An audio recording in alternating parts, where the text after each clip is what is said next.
आइए आज हम देखते हैं एक बच्चे का टेस्ट का पेपर है। देखते हैं उसने कैसा हल किया हुआ है। यह आपके लिए भी बहुत ज़रूरी है और आप इसको अच्छे से याद कर लीजिए। इसमें important objective class 12th history का दिया गया है।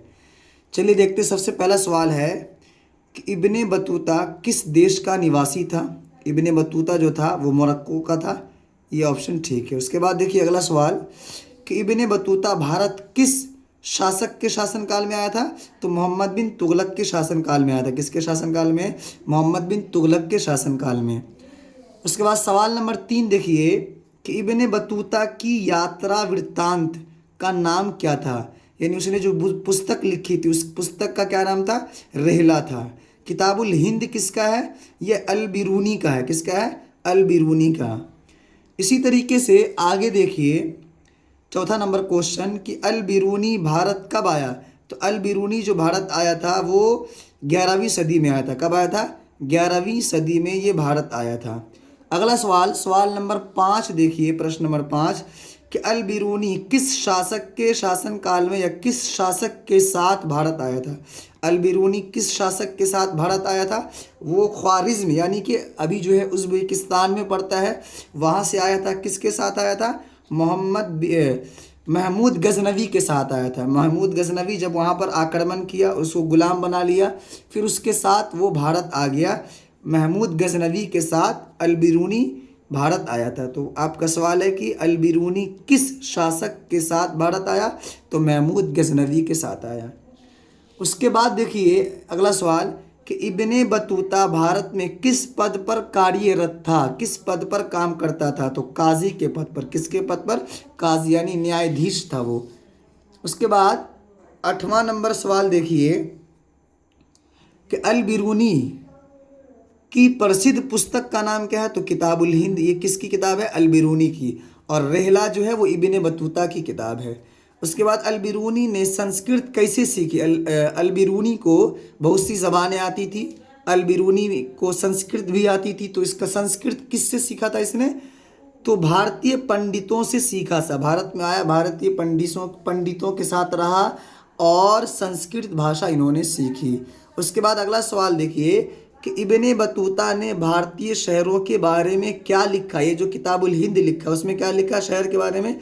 वे सुंदर है, समृद्ध और व्यस्त थे। यानी भारतीय शहर जो है वो सुंदर, समृद्ध और व्यस्त है। ये बच्चा ने बहुत अच्छा आंसर दिया है।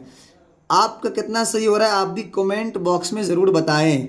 अगला सवाल देखिए कि उपनिवेशवाद का अर्थ क्या है। किसी देश का दूसरे देश पर राजनीतिक व आर्थिक नियंत्रण। बिल्कुल सही, यही आंसर होगा। उसके बाद देखिए अगला सवाल है कि राजस्व प्रणाली से क्या तात्पर्य, किसे कहते हैं? तो कर वसूली की व्यवस्था। बिल्कुल सही।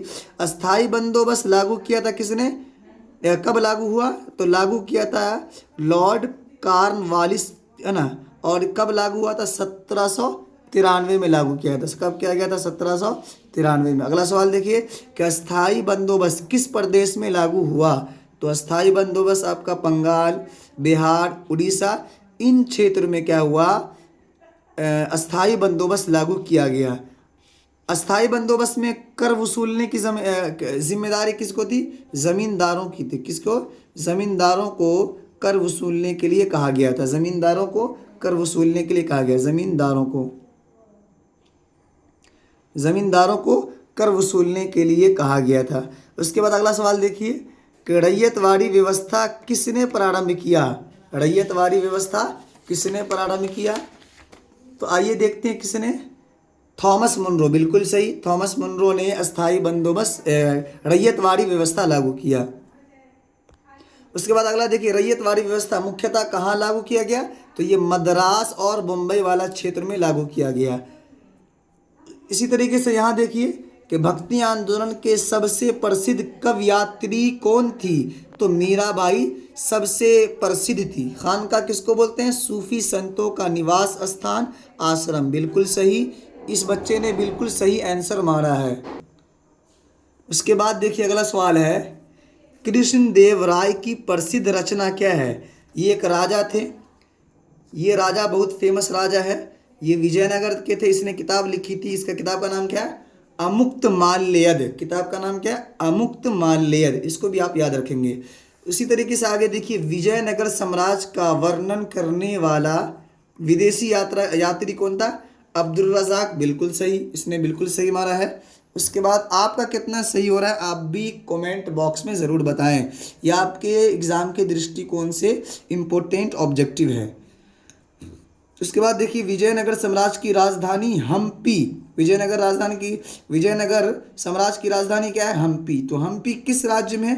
कर्नाटक में, बिल्कुल सही। विदेशी यात्री अब्दुल रज़ाक किस देश से भारत आया था? ईरान से, फारस जिसको कहते हैं, बिल्कुल सही। उसके बाद देखिए, कृष्णदेव राय का शासनकाल 1509 से 1529 तक रहा, बिल्कुल सही।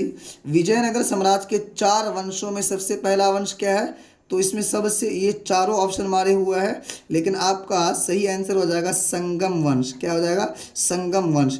इसको हरिहर और बुक्का, 2 भाई ने इसकी स्थापना की थी। हरिहर और बुक्का, ये दोनों भाई था जिसने विजयनगर साम्राज्य की स्थापना की थी, हरिहर और बुक्का।